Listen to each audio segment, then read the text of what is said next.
నా జీవితంలో ఈశ్వరుడు అనుగ్రహిస్తే ఎప్పటికైనా ఈ 63 నాయనార్ల శివాలయాలు దర్శనం చేయాలని నా కోరిక. ఈ వంగిపోయిన శివలింగాన్ని ఇనప గొలుసులో పెట్టి ఏనుగులు లాగుతుంటే గొలుసులు తెగిపోయాయి. శివలింగం వంపు దిద్దబడలేదు. ఇది ఎవరో గుగ్గిల్ నాయనారికి చెప్పారు. శివలింగం వంగిందిట, ఇనప గొలుసులేసి లాగుతున్నారట, లాగుతుంటే గొలుసులు తెగిపోతున్నాయిట. ఆయన ఎంత బాధపడిపోయి కింద పడి ఏడిచి దొల్లేశాడు. శంకరా, మీ కంఠానికి ఇనప గొలుసులేసి ఏనుగులతో లాగారా? ఎంత ఒరిసిపోయిందో ఆ కంఠమని. అంతే, విన్న చోటు నుంచే పరిగెత్తి పారిపోయాడు పక్క రాజ్యానికి. పారిపోయి గుళ్ళోకి వెళ్ళి అన్నం లేదు, నీళ్లు లేవు, ఒగరుస్తూ ఒంటి నిండా చెమటలు పట్టుకుని, ఈశ్వర, మీకు జరిగినటువంటి అపరాధం నా శరీరమునకు పొందేటటువంటి ఖేదంతో పోవాలని మీ వంపు దిద్దడం కాదు, మీ వంపు దిద్దడానికి మీకు ఇనప గొలుసు లేచి లాగినప్పుడు మీ కంఠం నొక్కుకుని ఉంటుంది, ఆ శిక్ష నేను అనుభవిస్తానని ఒక గొలుసు, తన మెడలో ఉన్నటువంటి గొలుసుని శివలింగపు వంపుకేసి గట్టిగా లాగాడు, తన కంఠం ఒరిసిపోయి తెగాలని. తన కంఠం తెగలేదు, శివలింగం వంపు ఇలా పైకి లేచిపోయింది. ఆ వంపు దిద్దినటువంటి వాడు గుగ్గిల నాయన. ఇప్పుడు మీరు నాకు చెప్పండి, బ్రతికున్న నాళ్ళు గుగ్గిల నాయనారు ఏం చేశాడు డబ్బు సంపాదించడానికంటే ఎవ్వరికీ తెలియదు. ఇంట్లో పర్సులోంచి 10 రూపాయలు తీస్తే 1000 రూపాయలు మళ్ళీ ఇంకో రూపంలో వచ్చేస్తుండేవి. అంత చిత్రంగా ఆయన మహదైశ్వర్య సంపన్నుడై, అందుకే అంటారు శాస్త్రంలో, ఐశ్వర్యము కావాలన్నవాడు శివారాధన చెయ్యాలి. శివారాధన అపారమైన ఐశ్వర్య హేతువు. అందున దక్షారామం లాంటిదైతే గొప్ప భోగస్థానం కూడా. అంత ఐశ్వర్యంతో జీవిస్తూ శివభక్తిని విడిచిపెట్టలేదు. శివభక్తితో ఐశ్వర్యంలో ఉన్నాడు. అంత్యమునందు తేలికగా శరీరం విడివడి హాయిగా పరమశివుని యొక్క పాదములలో కలిసిపోయాడు. ఇప్పుడు మీరు చెప్పండి, అమరకోశంలో మహానుభావుడు అమరసింహుడు శివశబ్దానికి సజ్జనుల యొక్క మనస్సు రమించేటటువంటి స్వరూపము కలిగిన వాడు అని శివశబ్దానికి అర్థం చెప్పడంలో ఎంత గంభీరమైన అర్థం ఉందో మీరు చూడండి. శివశబ్దము సజ్జనుల యొక్క మనసు రమించు స్థానము. ఎలా రమిస్తుంది, దేనివల్ల? దానికి ఈ కారణం ఆ కారణం అని చెప్పడం కుదరదు. మీకు మనస్సుంటే, భక్తి ఉంటే ఒక్క కారణం చాలు. ఏదో ఒక కారణంతో శివుని యందు మనసు రమిస్తే వాడికి సమస్తమైనటువంటి ఐశ్వర్యము కలుగుతుంది. ఇహము నుండి పరము వరకు, మోక్షము వరకు పొందగలడు. కాబట్టి అటువంటి స్థితిని ఇయ్యగలిగినది. 3వ నిర్వచనంలో అంటారు, చేతే సజ్జన మనస్వితివా. సాధువుల యొక్క మనస్సు యందు తానుండువాడు. ఇప్పటి వరకు సాధువులు తమ మనస్సు శివుని యందు పెట్టారు. ఇప్పుడే స్థితి కెడతట. ఇదే భృంగీచ్ఛా నటనోత్కట కరిమదగ్రాహీ స్ఫురన్మాధవా హ్లాదో నాదయుతో మహాసితవపు పంచేషు బాణాధృత సత్పక్షస్సు మనోవనేషు నపునః సాక్షాన్మదీయే మనోరాజీవే భ్రమరాధిపో విహరతాం శ్రీశైలవాసీ విభుః అని పిలుస్తారు శంకరాచార్యులు వారి శివానందలహరిలో. లోపల ఉండేటటువంటి హృదయ పద్మము పరిశుద్ధముగా భక్తి అన్న తేనెతో నిండి ఉంటే 2 గండు తుమ్మెదలు వస్తాయి. పార్వతీ పరమేశ్వరులనే గండు తుమ్మెదలు వచ్చి విహరిస్తుంటే అక్కడ తేనె కోసం. ఇప్పుడు ఎవరి మనస్సు నిరంతరము శివనామము పట్టుకుని రమించిపోతోందో, ఎవరు శృతి ప్రమాణము చేత పరవశించిపోతున్నారో అటువంటి వారి మనస్సు యందు పరమశివుడే వెళ్ళి చేరి ఉంటాడు. అంటే ఆయనే శివుడైపోయి ఉంటాడు. ఇది నోటితో చెప్తే చాలామంది అందుకుని ఉంటారు, కానీ నేను దీనికి కూడా ఒక ఉదాహరణ ఇచ్చే ప్రయత్నం చేస్తాను. చంద్రశేఖర పరమాచార్య స్వామి వారికి నడిచే దేవుడు అని పేరు. మహానుభావుడు, ప్రాతస్మరణీయులు. మొన్నట్నే మేము కంచి కామకోటి పీఠానికి వెళ్ళి స్వామివారి బృందావనం దగ్గర ప్రణిపాతం చేసి వచ్చాం.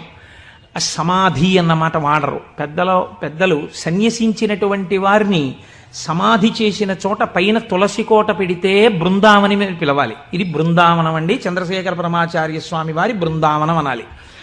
అలా కాకుండా సమాధి మీద శివలింగం ఉంటే బృందావనం అనకూడదు, అధిష్టానము అనాలి. ఇది రమణ మహర్షి యొక్క అధిష్టానం అండి అనాలి. రమణాశ్రమంలోకి వెళ్ళారనుకోండి, మీరు ఇది రమణ మహర్షి సమాధనో రమణ మహర్షి బృందావనమనో మీరు ఉచ్చరిస్తే మీ యందు దోషం పడుతుంది. అలా అనకూడదు. ఇది రమణుల అధిష్టానము అని పిలవాలి. ఎందుకనంటే దాని మీద శివలింగం ఉంటుంది కనుక. అటువంటి బృందావనం చంద్రశేఖర పరమాచార్య స్వామి వారి బృందావనం దగ్గర మేము మొన్న ప్రణిపాతం చేసి వచ్చే అదృష్టాన్ని పరమాచార్య స్వామి మాకు అనుగ్రహించారు.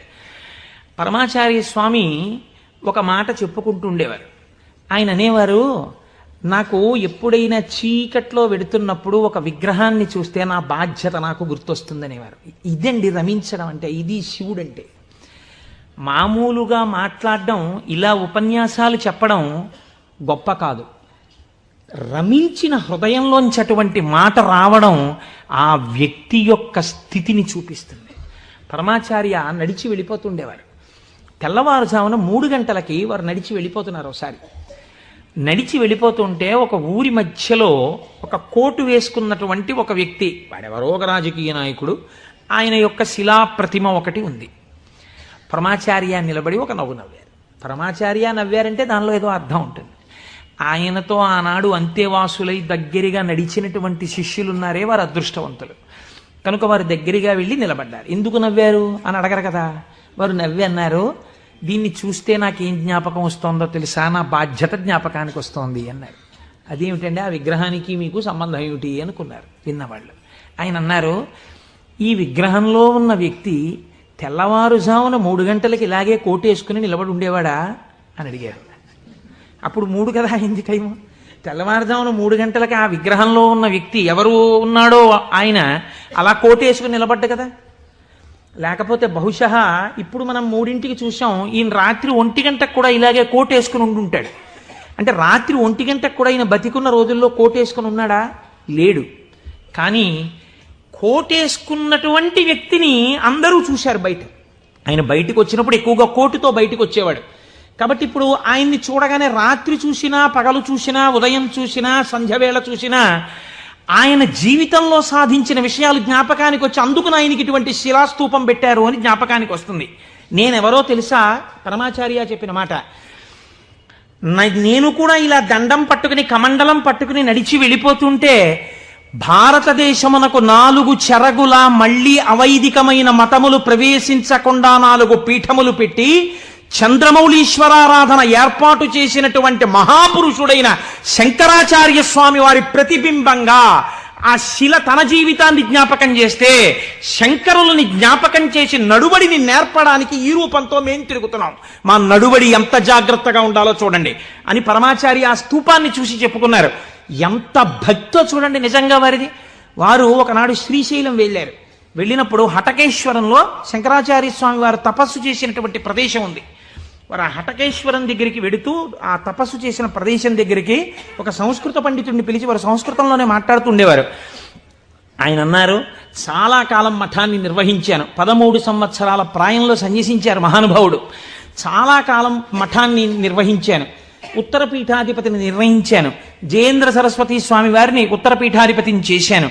ఆయనకి కావలసినటువంటి పరిణితి ఏర్పాటు చేశాను. నాతో పాటు ఎన్నో ప్రదేశాలకి తీసుకెళ్లాను. మఠ నిర్వహణ యందు ఆయనకి కావలసినటువంటి శక్తియుక్తులను గరపాను. ఇంకా ఎంతకాలం ఆ మఠ నిర్వహణ చేస్తూ ఉండను? శంకర భగవత్పాదాచార్య స్వామి ఏ హటకేశ్వరంలో తపస్సు చేశారో నేను ఇంకిక్కడ ఉండిపోయి ఈ హటకేశ్వరంలోనే తపస్సు చేస్తూ ఉండిపోతాను. చాలు, జయేంద్ర సరస్వతి చూస్తారు మిగిలినటువంటి మఠ వ్యవహారాలన్నీ అన్నారు. పరమాచార్య నోటి వెంట ఒకసారి ఒక మాట వస్తే వెనక్కి తిప్పడం అంత తేలిక. ఆనాడు వారు హటకేశ్వరంలో ఉండిపోకుండా ఎంత మందో వెళ్ళి బతిమాలితే వారు మన ఆంధ్రదేశానికి వచ్చి పర్యటన చేశారు. ఆ సమయంలో చూడండి, ఎంత మఠాధిపత్యం ఉన్నా, శంకరాచార్య స్వామి వారి పరంపరాగతమైనటువంటి పీఠానికి ఆధిపత్యంలో ఉన్నా, ఇలా అడుగు తీసి అడుగేస్తే జగద్గురు చంద్రశేఖర పరమాచార్య స్వామి వస్తున్నారని రోడ్లకి ఇరుపక్కల కొన్ని వేల మంది నిలబడి నమస్కారాలు చేసి నీరాజనాలు ఇచ్చినా వారికి దానికన్నా హటకేశ్వరంలో కూర్చుని శ్రీశైల మల్లికార్జునుడి గురించి తపస్సు చేసుకోవడం, జపం చేసుకోవడం ఇష్టంగా అనిపించింది. అంటే ఎన్ని ఉన్నా మనస్సు ఏది కోరింది? ఆ శివుణ్ణి కోరింది, గురువులైన శంకరాచార్యుల వారిని కోరింది. అలా కోరింది కాబట్టే ఈనాటికి వారు నడిచే దేవుడయ్యారు. అందుకే ఈ శివమహాపురాణం చిట్ట చివర్లో బహుశः ఆంధ్రదేశంలోనే కని విని ఎరుగని రీతిలో పార్వతీ కళ్యాణం మనం చెయ్యబోతున్నాం కాకినాడ పట్టణంలో. కాకినాడ పట్టణం సువర్ణాక్షరాలతో లిఖింపబడిందండి. మనం అందరం కలిసి ఇక్కడి నుంచి కొన్ని వేల కార్డులు పోస్ట్ చేశాం తరిగొండ వెంగమాంబ గారి గురించి. అది తిరుమల తిరుపతి దేవస్థానంలో నిస్సందేహంగా కదలిక తీసుకొచ్చింది. కె విశ్వనాథ్ గారిని పిలిచి సదస్సు నిర్వహించి నాకు పేపర్ కటింగ్స్ వచ్చాయి తిరుపతి నుంచి. తరిగొండ వెంగమాంబ గారి బృందావనాన్ని సందర్శనీయ స్థలంగా తిరుమల తిరుపతి దేవస్థానం మార్చబోతోంది. మనం చేసినటువంటి ఒక మంచి పనికి వేసిన విత్తనం మనకి పేపర్లు అక్కర్లేదు, మన పేర్లు వెయ్యక్కర్లేదు. ఆచార్య స్వామి అన్నారు, నువ్వు అనుకున్నట్టు అక్కడ కృష్ణాలయం రాదు, మహాగణపతి దేవాలయం రాబోతోంది, మహాగణపతి దేవాలయం వస్తుందన్నారు. ఏ గుడి వచ్చింది? మహాగణపతి దేవాలయం వచ్చింది. ఆయన శివుడైపోయారు. ఆయన నోటి వెంట వచ్చిన మాట నిజమైపోయేది అంతే. ఆయన నిజం చెప్పడం కాదు, ఆయన చెప్పింది నిజం అవుతుంది. ఈ స్థితిని పొందడం, శివుడే ఆయన యందున్నాడు, తాను శివుడై ఉన్నాడు,